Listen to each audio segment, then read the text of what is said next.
Hi all, welcome back to Dhanya's vlogs in Kannada. ಎಲ್ಲರೂ ಹೇಗಿದ್ದೀರಾ? I hope ಎಲ್ಲರೂ ಚೆನ್ನಾಗಿದ್ದೀರಾ ಅಂದ್ಕೊಳ್ತೀನಿ. ನಾನು ಕೂಡ ತುಂಬಾ ಚೆನ್ನಾಗಿದ್ದೀನಿ. ಯಾರೆಲ್ಲ ನನ್ನ ಯೂಟ್ಯೂಬ್ ಚಾನಲ್ನ ಸಬ್ಸ್ಕ್ರೈಬ್ ಮಾಡ್ಕೊಂಡಿಲ್ವೋ ಪ್ಲೀಸ್ ಸಬ್ಸ್ಕ್ರೈಬ್ ಮಾಡ್ಕೊಂಡು ನೋಡಿ ಆಯಿತಾ. ಈ ವ್ಲಾಗ್ ಬಂದು ಬುಧವಾರದ ಪೂರ್ತಿ ದಿನದ ಅಪ್ಡೇಟ್ ಮತ್ತು ಇನ್ನೂ ಕೆಲವೊಂದು ಇನ್ಫಾರ್ಮೇಷನ್ ಬಗ್ಗೆ ಈ ವಿಡಿಯೋ ಆಗಿರುತ್ತೆ. ಕೆಲವೊಮ್ಮೆ ನಾವು ಎಷ್ಟೇ ಹೇಗೇ ಪ್ಲ್ಯಾನ್ ಮಾಡಿ ಮಲಗಿದ್ರೂ ಕೂಡ ಸಮ್ಟೈಮ್ಸ್ ಎದ್ದೊಳೋದು ಲೇಟ್ ಆಗಿಬಿಡುತ್ತೆ, ನಮ್ಮ ಕೆಲಸಗಳು ಮುಗಿಯೋದು ಲೇಟ್ ಆಗಿಬಿಡುತ್ತೆ. ಅದರಲ್ಲೂ ಮಗು ಇರೋರ್ಗಂತೂ ನಾವು ಹಾಕಿರೋ ಪ್ಲ್ಯಾನ್ಗಳು ಸರಿಯಾದ ಟೈಮ್ಗೆ ಆಗ್ತವೆ ಅಂತ ಹೇಳಲಿಕ್ಕೆ ಬರೋದಿಲ್ಲ. ನಿಮಗೆಲ್ಲ ಹೇಗಾಗುತ್ತೆ ಮಗು ಇರೋರಿಗೆ ಅಂತ ಕಾಮೆಂಟ್ ಬಾಕ್ಸಲ್ಲಿ ಕಾಮೆಂಟ್ ಮಾಡಿ ಆಯಿತಾ. ನನ್ನ ಯೋಗ ರೂಟೀನೆಲ್ಲ ಮುಗಿಸ್ಕೊಂಡೆ. ಯೋಗದಲ್ಲೇ ನನಗೆ ತುಂಬ ಇಷ್ಟವಾದ ಆಸನ ಅಂತ ಹೇಳಿದರೆ ಶವಾಸನ. ಎಲ್ಲ ಟೆನ್ಷನ್ಗಳನ್ನೂ ಮರೆತು ಒಂದು 10 ನಿಮಿಷ ನೆಮ್ಮದಿಯಾಗಿ ರೆಸ್ಟ್ ಮಾಡ್ಬೋದು ಅಂತ ನನಗನ್ಸುತ್ತೆ. ಅದಾದ ನಂತರ ಒಂದು ಹೆಲ್ದಿ ಡ್ರಿಂಕನ್ನು ಮಾಡ್ಕೊಂಡು ಬಿಡೋಣ ಅಂದ್ಕೊಂಡು ವಾಟ್ರ್ ಮೆಲನ್ನು ಮತ್ತು ಕರಿಬೇವಿನ ಸೊಪ್ಪು 3-4 ಪುದೀನ ಎಲೆ ಇಷ್ಟನ್ನು ಹಾಕಿ ಒಂದು ಬ್ಲೆಂಡರ್ಗೆ ನಾನು ಬ್ಲೆಂಡ್ ಮಾಡ್ಕೊಳ್ತೀನಿ. ಕಟ್ ಮಾಡಿ ಇಟ್ಕೊಂಡಿರುವಂತಹ ವಾಟರ್ ಮೆಲನ್ನು, ಕರಿಬೇವಿನ ಸೊಪ್ಪು, ಪುದೀನ, 1 ಲೋಟ ನೀರು ಇಷ್ಟನ್ನು ಹಾಕಿ ಬ್ಲೆಂಡ್ ಮಾಡಿಕೊಂಡು ಅದನ್ನು ಸೋಸ್ಕೊಂಡು 2 ಲೋಟಕ್ಕೆ ಅದನ್ನು ಟ್ರಾನ್ಸ್ಫರ್ ಮಾಡ್ಕೊಳ್ತೀನಿ. ನನ್ನ ಹಸ್ಬೆಂಡು ವೆಯ್ಟ್ ಲಾಸಿಗೆ ತೊಗೊಳ್ತಿರೋದು ಈ ಡ್ರಿಂಕು, ಹಾಗಾಗಿ ಅವ್ರಿಗೆ ನಿಂಬೆಹಣ್ಣು, ನಾನು ಸ್ಕಿನ್ ಗ್ಲೋಯಿಂಗ್ಗೆ ಅಂತ ತೊಗೊಳ್ತೀನಿ, ಹಾಗಾಗಿ ಜೇನುತುಪ್ಪನ ಬೆರೆಸ್ಕೊಳ್ತೀನಿ. ಅವ್ರಿಗೆ ವೆಯ್ಟ್ ಲಾಸಿಗೆ ಚಿಯಾ ಸೀಡ್ಸ್ ಕೂಡ ಹೆಲ್ಪ್ ಮಾಡುತ್ತೆ ಅಂತ ಹೇಳಿ ಚಿಯಾ ಸೀಡ್ಸ್ ಮತ್ತು ಲೆಮನನ್ನು ಹಾಕಿ ಕೊಡ್ತೀನಿ ಅವರಿಗೆ. ನನಗೆ ಜೇನುತುಪ್ಪನ ಹಾಕಿ ತಗೊಳ್ತೀನಿ. ಅದಾದ ನಂತರ ಸ್ವಲ್ಪ ಹೊತ್ತು ಕೂತ್ಕೊಂಡು ಹಾಗೆ ಮಾತಾಡಿಕೊಂಡು ಹೆಲ್ದಿ ಡ್ರಿಂಕನ್ನು ಕುಡ್ಕೊಂಡೆ ನಾನು.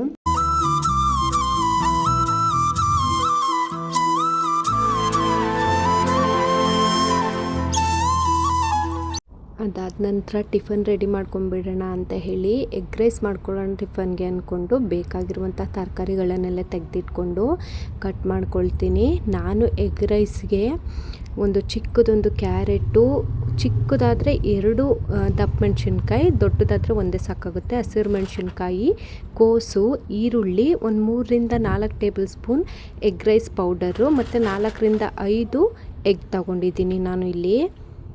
ಎಗ್ ರೈಸ್ ಮಾಡುವಾಗ ನಾನು ಮೊಟ್ಟೆನ ಮೊದಲು ಸಪ್ರೇಟಾಗಿ ಹುರಿದು ಎತ್ತಿಟ್ಕೊಂಡು ಬಿಡ್ತೀನಿ. ಆವಾಗ ಎಗ್ಗೆ ಮಸಾಲೆ ಎಲ್ಲ ಚೆನ್ನಾಗಿ ಹಿಡ್ದಿರುತ್ತೆ ಅಲ್ವಾ, ಹಾಗಾಗಿ ಎಗ್ ರೈಸ್ ಚೆನ್ನಾಗಿ ಬರುತ್ತೆ. ಒಂದು ಪ್ಯಾನಿಗೆ 1 ಟೇಬಲ್ ಸ್ಪೂನ್ ಎಣ್ಣೆನ ಹಾಕ್ಕೊಂಡು ಮೊಟ್ಟೆ ಹಾಕ್ಕೊಂಡು ಹುರ್ಕೊತೀನಿ ಈ ಥರ. ಅದಾದ ನಂತರ ಮೊಟ್ಟೆ ಬೆಂದಿದೆ ಅಂದ ತಕ್ಷಣ ಅದಕ್ಕೆ 1 tablespoon egg rice powder ಮತ್ತು ಉಪ್ಪನ್ನು ಹಾಕಿ ಮಿಕ್ಸ್ ಮಾಡ್ಕೊಳ್ತೀನಿ ನೀಟಾಗಿ. ಮಸಾಲೆ ಪೌಡರೆಲ್ಲ ಮೊಟ್ಟೆಗೆ ಚೆನ್ನಾಗಿ ಹಿಡ್ಕೊಬೇಕು, ಅಲ್ಲಿವರೆಗೆ ನೀಟಾಗಿ ಮಿಕ್ಸ್ ಮಾಡಿಕೊಂಡು ಪಕ್ಕಕ್ಕೆ ಎತ್ತಿಟ್ಕೊಳ್ತೀನಿ.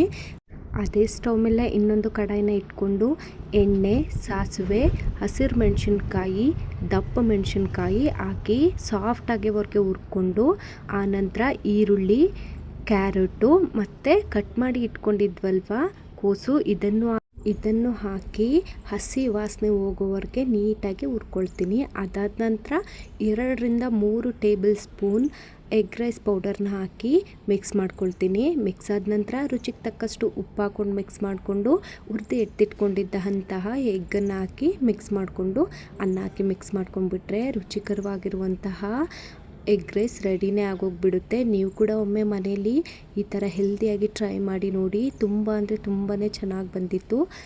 ಹಸ್ಬೆಂಡಿಗೆ ಕೂಡ ಟಿಫನ್ ಕೊಟ್ಟು ನಾನು ಟಿಫನ್ ತಿಂದ್ಕೊಂಡು ಚಿನಿಮಾಗೆ ಕೂಡ ಟಿಫನ್ ತಿನ್ನಿಸಿ ಆದ ನಂತರ ಸ್ವಲ್ಪ ಹೊತ್ತು ಕೂತ್ಕೊಂಡು ಹಾಗೆ ಚಿನಿಮಾ ಜೊತೆ ಟೈಮ್ ಸ್ಪೆಂಡ್ ಮಾಡ್ತಾ ಇದ್ವಿ.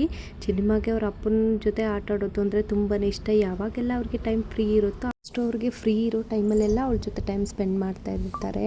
ನಾನು ಕೂಡ ಇವತ್ತಿನ ಮಧ್ಯಾಹ್ನ ಊಟಕ್ಕೆ ಅನ್ನ, ಬೇಳೆ ಸಾಂಬಾರು, ಹಪ್ಪಳ, ಉಪ್ಪಿನಕಾಯಿ ಮಾಡ್ಕೊಂಡಿದ್ದೆ. ಬಿಸಿ ಬಿಸಿ ಅನ್ನಕ್ಕೆ ತುಪ್ಪ ಹಾಕ್ಕೊಂಡು ತಿಂದರೆ ಎಷ್ಟು ರುಚಿಕರವಾಗಿರುತ್ತೆ ಅಲ್ವಾ. ಮಧ್ಯಾಹ್ನ ಊಟ ಅಂತೂ ತುಂಬ ಅಂದರೆ ತುಂಬಾ ಚೆನ್ನಾಗಿತ್ತು. ಮುಗಿಸ್ಕೊಂಡು ನನಗಂತೂ ತುಂಬಾ ಸುಸ್ತಾಗಿತ್ತು, ಸ್ವಲ್ಪ ಹೊತ್ತು ಮಲ್ಕೊಂಡ್ಬಿಟ್ಟೆ. ಅದಾದ ನಂತರ ಸಂಜೆ ಎದ್ದು ಏನಾದರೂ ಸ್ನ್ಯಾಕ್ಸ್ ಬೇಕು ಅಂತ ಹೇಳಿದ್ರು. ನಾನು ಬೇಕ್ರಿ ಸ್ಟೈಲಲ್ಲಿ ಒಂದು ಬ್ರೆಡ್ ಟೋಸ್ಟ್ನ ಮಾಡ್ಕೊಳ್ಳೋಣ ಅಂತ ಹೇಳಿ ರೆಡಿ ಮಾಡ್ಕೊಳ್ತಾ ಇದ್ದೀನಿ. ಬ್ರೆಡ್ ಟೋಸ್ಟ್ನ ಮಾಡ್ಕೊಳ್ಳಿಕ್ಕೆ 2 ಮೀಡಿಯಮ್ ಸೈಜ್ ಈರುಳ್ಳಿ, ಹಸಿರು ಮೆಣಸಿನ್ಕಾಯಿ, ಟೊಮೊಟೊ, ಚಿಕ್ಕದಾಗಿ ಕಟ್ ಮಾಡ್ಕೊಂಡಿರುವಂತಹ ಕೋಸು, ದಪ್ಪ ಮೆಣಸಿನ್ಕಾಯಿ ಇಷ್ಟನ್ನು ತೊಗೊಂಡಿದ್ದೀನಿ ನಾನು. ಅದಾದ ನಂತರ ಒಂದು ಸ್ಟವ್ ಮೇಲೆ ಒಂದು ಪ್ಯಾನ್ನ ಇಟ್ಕೊಂಡು 2-3 ಟೇಬಲ್ ಸ್ಪೂನ್ ಎಣ್ಣೆನ ಹಾಕ್ಕೊಂಡೆ. ಎಣ್ಣೆ ಕಾದ ನಂತರ ಸಾಸಿವೆ ಹಾಕಿ ಚಟಪಟ ಅಂತ ಸಿಡ್ದಾದ್ಮೇಲೆ ಕಡಲೆಬೇಳೆನ ಹಾಕ್ಕೊಂಡೆ. ಕಡಲೆಬೇಳೆ ಕೂಡ ರೋಸ್ಟ್ ಆದ ನಂತರ ಹಸಿರು ಮೆಣಸಿನ್ಕಾಯಿ, ದಪ್ಪ ಮೆಣಸಿನ್ಕಾಯಿ ಹಾಕಿ ಸಾಫ್ಟ್ ಆಗೋವರೆಗೆ ಹುರ್ಕೊಂಡೆ. ಅದಾದ ನಂತರ ಈರುಳ್ಳಿ ಹಾಕಿ ಈರುಳ್ಳಿನೂ ಕೂಡ ಸಾಫ್ಟ್ ಮಾಡಿಕೊಂಡೆ. ಟೊಮೊಟೊನ ಹಾಕ್ಕೊಂಡು ಸಾಫ್ಟ್ ಆಗೋವರೆಗೆ ರೋಸ್ಟ್ ಮಾಡ್ಕೊಳ್ತೀನಿ. ಅದಾದ ನಂತರ ಚಿಕ್ಕದಾಗಿ ಕಟ್ ಮಾಡಿ ಇಟ್ಕೊಂಡಿದ್ದಂತಹ ಕೋಸು ಕೂಡ ಹಸಿ ವಾಸನೆ ಹೋಗೋವರೆಗೆ ನೀಟಾಗಿ ಹುರ್ಕೊಂಬಿಟ್ಟು ಅದಕ್ಕೆ ಚಿಟಿಕೆ ಅರಿಶಿನ ಪುಡಿ, ಗರಂ ಮಸಾಲ, ಅಚ್ಕಾರ ಪುಡಿ, ಉಪ್ಪು ಇಷ್ಟನ್ನು ಹಾಕಿ ನೀಟಾಗಿ ಮಿಕ್ಸ್ ಮಾಡ್ಕೊಂಡು ಬಿಡಬೇಕು. ಈ ಒಗ್ಗರಣೆ ಐಟಮ್ಸ್ಗೆ ಮಸಾಲೆಗಳು ತುಂಬ ಚೆನ್ನಾಗಿ ಇಟ್ಕೊಬೇಕು. ಅಲ್ಲಿವರೆಗೆ ನೀಟಾಗಿ ಈ ಥರ ಫ್ರೈ ಮಾಡ್ಕೊಂಡ್ಬಿಟ್ಟು ಪಕ್ಕಕ್ಕೆ ಎತ್ತಿಟ್ಕೊಳ್ತೀನಿ. ನಂತರ ಅದೇ ಸ್ಟವ್ ಮೇಲೆ ತವಾನ ಇಟ್ಕೊಂಡು ಬ್ರೆಡ್ಡನ್ನು ರೋಸ್ಟ್ ಮಾಡ್ಕೊಂಡ್ಬಿಡೋಣ ಅಂತ ಹೇಳಿ 1 ಟೇಬಲ್ ಸ್ಪೂನ್ ತುಪ್ಪನ ಹಾಕ್ಕೊಂಡು ಬ್ರೆಡ್ನ ಅದ್ರ ಮೇಲೆ ಹಾಕ್ಕೊಂಡು ಬ್ರೆಡ್ ಮೇಲೆ ಕೂಡ ತುಪ್ಪನ ಹಾಕ್ಕೊಂಡು ಈ ಥರ ನೀಟಾಗಿ ರೊಟೇಟ್ ಮಾಡಿಕೊಂಡು ಫ್ರೈ ಮಾಡಿಕೊಂಡೆ ಬ್ರೆಡ್ಡನ್ನು. ಅದಾದ ನಂತರ ಒಗ್ಗರಣೆ ಮಾಡಿ ಇಟ್ಕೊಂಡಿದ್ದಂತಹ ಪದಾರ್ಥಗಳನ್ನು ಬ್ರೆಡ್ ಮೇಲೆ ಹಾಕಿ ಈ ಥರ ನೀಟಾಗಿ ಸ್ಪ್ರೆಡ್ ಮಾಡ್ಕೊಳ್ಬೇಕು. ದಪ್ಪ ಮೆಣಸಿನ್ಕಾಯಿ ಕಟ್ ಮಾಡಿ ಇಟ್ಕೊಂಡಿರ್ತೀವಲ್ವ ಅದನ್ನು ಕೂಡ ಈ ಥರ ಜೋಡಿಸ್ಕೊಂಡ್ರೆ ನೋಡಲಿಕ್ಕೂ ಚೆನ್ನಾಗಿರುತ್ತೆ, ತಿನ್ನಲಿಕ್ಕೂ ಕೂಡ ತುಂಬ ಟೇಸ್ಟಿಯಾಗಿ ಚೆನ್ನಾಗಿರುತ್ತೆ ಅಂತ ಹೇಳಿ ಈ ಥರ ಜೋಡಿಸ್ಕೊಂಡೆ. ಅದಾದ ನಂತರ ಇಷ್ಟನ್ನು ಜೋಡಿಸ್ಕೊಂಡಾದ ನಂತರ ನಾನು ಮಯೋನೈಸ್ನ ಹಾಕ್ಕೊಳ್ತಾ ಇದ್ದೀನಿ. ಇಲ್ಲಿ ಮಯೋನೈಸ್ ಹಾಕೋದ್ರಿಂದ ಕೂಡ ಒಂಥರ ಬೇಕ್ರಿ ಸ್ಟೈಲಲ್ಲಿ ನಮಗೆ ಟೇಸ್ಟ್ ತಿನ್ನಲಿಕ್ಕೆ ಸಿಗ್ತಾ ಇರುತ್ತೆ. ನನಗಂತೂ ತುಂಬ ಅಂದರೆ ತುಂಬಾ ಇಷ್ಟ ಆಯಿತು ಇವತ್ತಿನ ಈ ಬ್ರೆಡ್ಡು ಟೋಸ್ಟು. ನೀವು ಕೂಡ ಒಮ್ಮೆ ಮನೇಲಿ ಟ್ರೈ ಮಾಡಿ ನೋಡಿ, ತುಂಬ ರುಚಿಯಾಗಿ ಬಂದಿತ್ತು ಮಾತ್ರ. ನನಗಂತೂ ಸಂಜೆ ಟೈಮ್ ಸ್ನ್ಯಾಕ್ಸ್ ಅಂದರೆ ತುಂಬಾ ಇಷ್ಟ. ನಂತರನೇ ಯಾರೆಲ್ಲ ಸ್ನ್ಯಾಕ್ಸ್ ಪ್ರೇಮಿಗಳಿದ್ದೀರಾ ಕಾಮೆಂಟ್ ಬಾಕ್ಸಲ್ಲಿ ಕಾಮೆಂಟ್ ಮಾಡಿ ಆಯಿತಾ. ಹೋಗಿ ಹಸ್ಬೆಂಡ್ ಕೂಡ ಕೊಟ್ಟೆ.